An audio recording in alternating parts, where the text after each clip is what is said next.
Hello, fight fans. I'm that boxing writer, Jeremy Harridges, here with a very special guest, Maricela Cornejo, who's fighting this Thursday, March 18th on Ring City, USA. Mari, thank you so much for joining me today. Thank you so much for your time.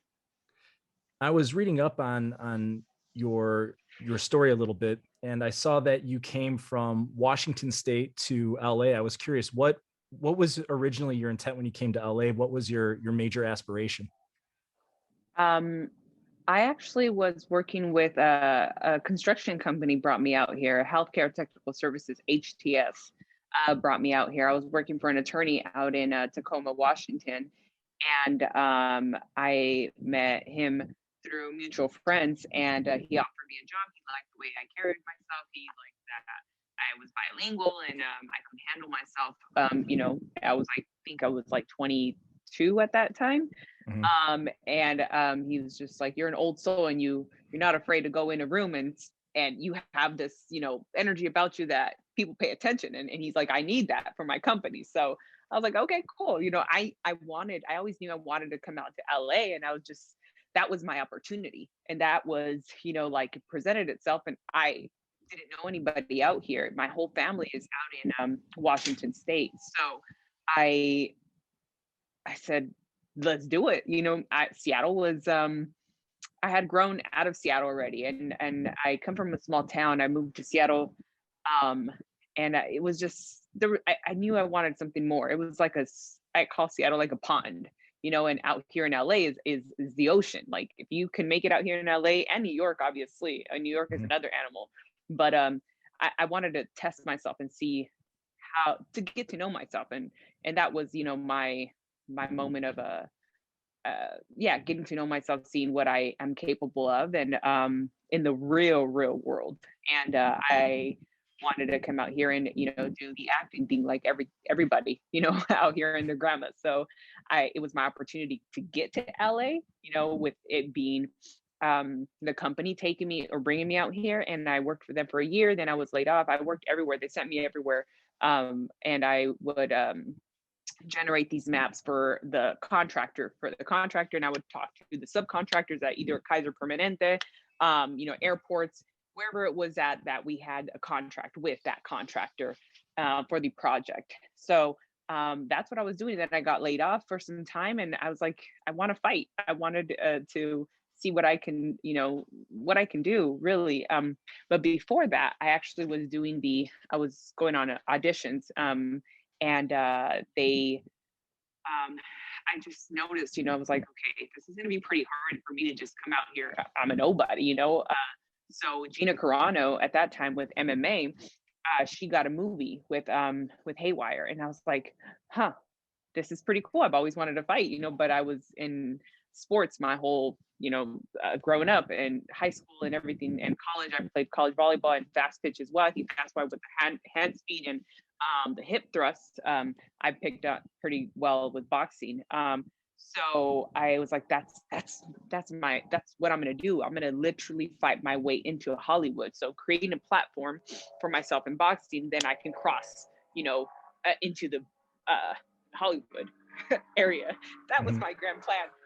I had no idea what a jab was though. So so I just went in there, and I remember the first day I met Lil Mama at Freddie Roach's, and I wrote into to them, and I said I wanted to fight, and I just I didn't have any amateur experience. I didn't have any idea what a jab was. Like I'm saying, they said throw a jab. I was like, what's that? Throw a right hand. What the heck is that? They're like a right hand, dude. So I fell in love with it. Thankfully, you have to love this sport, obviously, to go in, day out, and torture your body and break down your body and truly, look at yourself in the face and still continue on with that.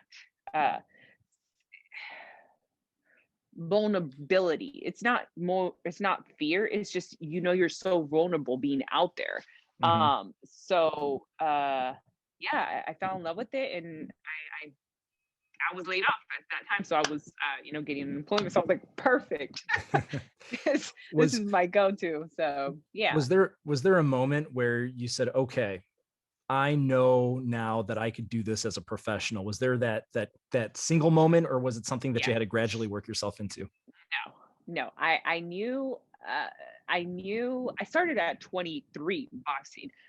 So I knew I had something when I stood toe to toe with a professional boxer, a girl that I looked up to in at Wildcard. And I only had 3 months of training and I sparred her, and trust me, she was trying to whoop my ass because she was like a professional, and everybody was paying attention to me, and she's like, "Who's this girl coming in here in my house?" So it's just that girl jealousy is stupid.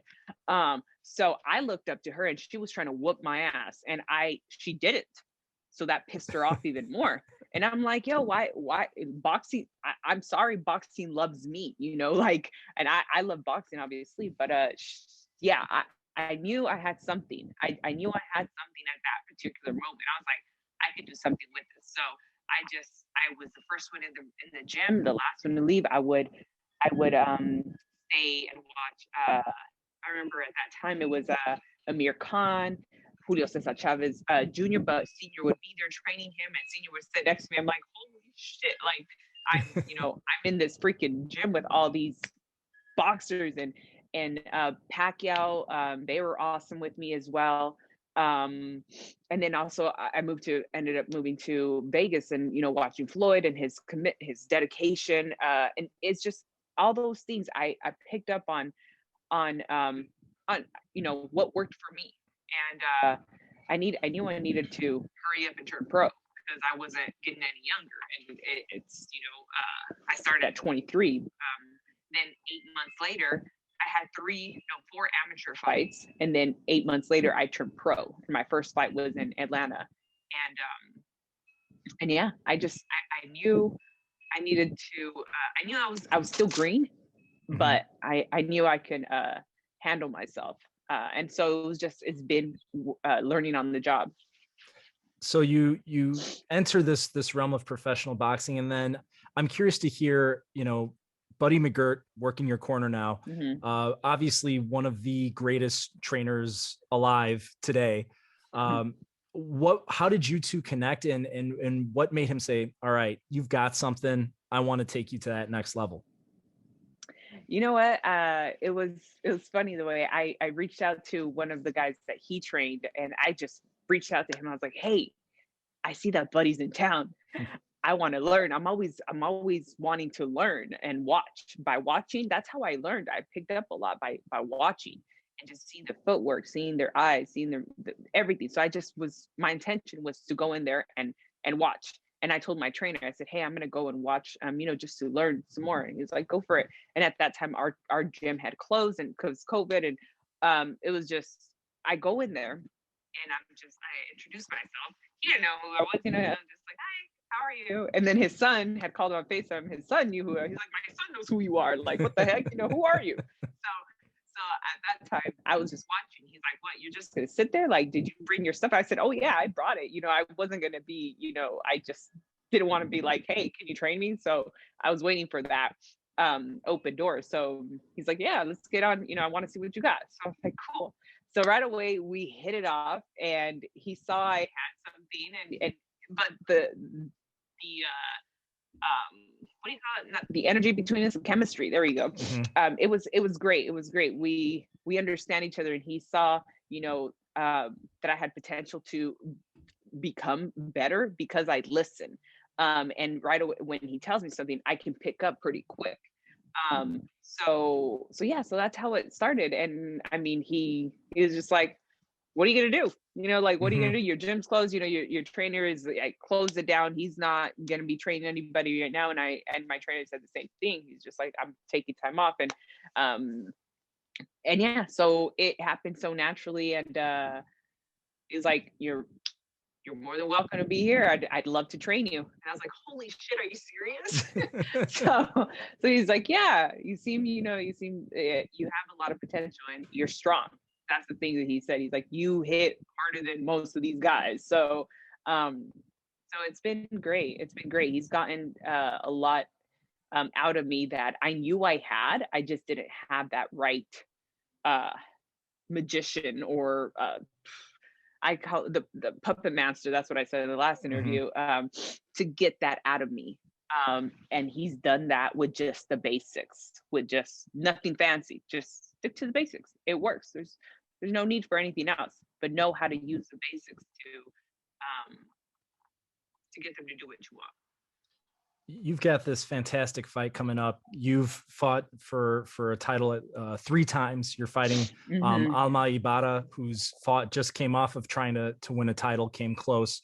I mean, there's so much going on right now in the world of not just boxing, but women's boxing. There's so many strong figures right now. And I wanted to hear from you, you know, kind of being part of this movement.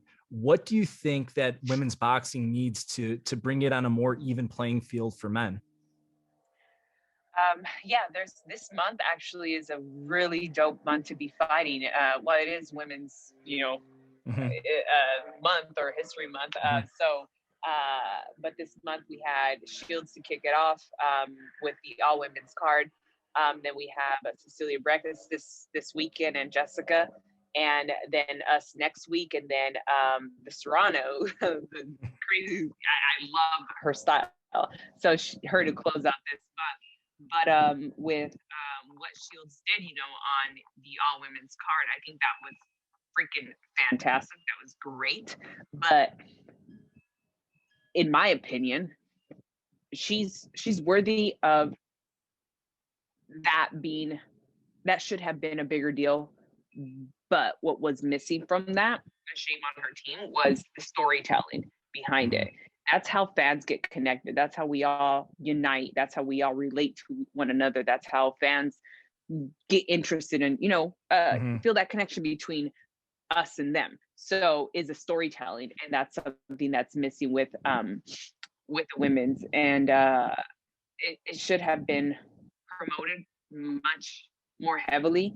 She's, like I said, she's worthy of it. She's done something that no man had done or has done. So until then, like a 24/7, that's what I did with my my crew here. Thankfully, Alma understood what I explained to her team, and that this is what's missing from boxing, and I hope she gains a lot of fans from this, because doing this all access 24/7 with her, before this fight, and it's going to drop next week, fight week, is what is missing, I believe, from the sport, from women. They do that with the men. They do, they follow them around. They showcase them. That's how, with Floyd Mayweather, that 24/7, like, yes, he has a talent, everything like that, but until they started showing all of that, then he got like a lot of people to follow him, because they got an inside look of who he is, and they get a connection with them. So I think that's what's missing with the women, is giving us that platform as well. But instead of me waiting for it, I just got my crew to do it, and I'm grateful for that. And I have a strong team behind me that sees that, and this 24/7 with Alma, hopefully, I think it's gonna go really well. So storytelling for women is what's missing. I like that you said that. Last question, because I know you got to go train and do some more stuff, but storytelling. You do so much storytelling yourself, whether it's face-to-face, your series that you have where you interview different people. I also have this great book that I just pre-ordered called Anti-Love. So I know I'm going to be getting that I'm so excited for that. Telling stories in both avenues.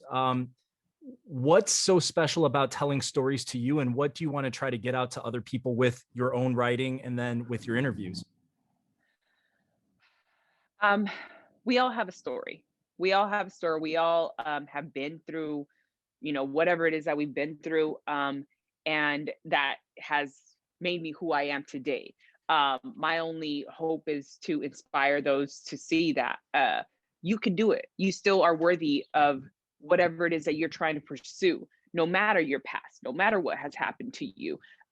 You still have purpose. Yeah, I may have lost, those 3 title opportunities, but that doesn't mean I don't have purpose, in this game. Like, maybe my purpose is something else. I don't know, but I'm not going to give up and think less of myself just because that moment wasn't the right moment. So it doesn't mean it's never going to happen. It's just but you gain so much more from not giving up.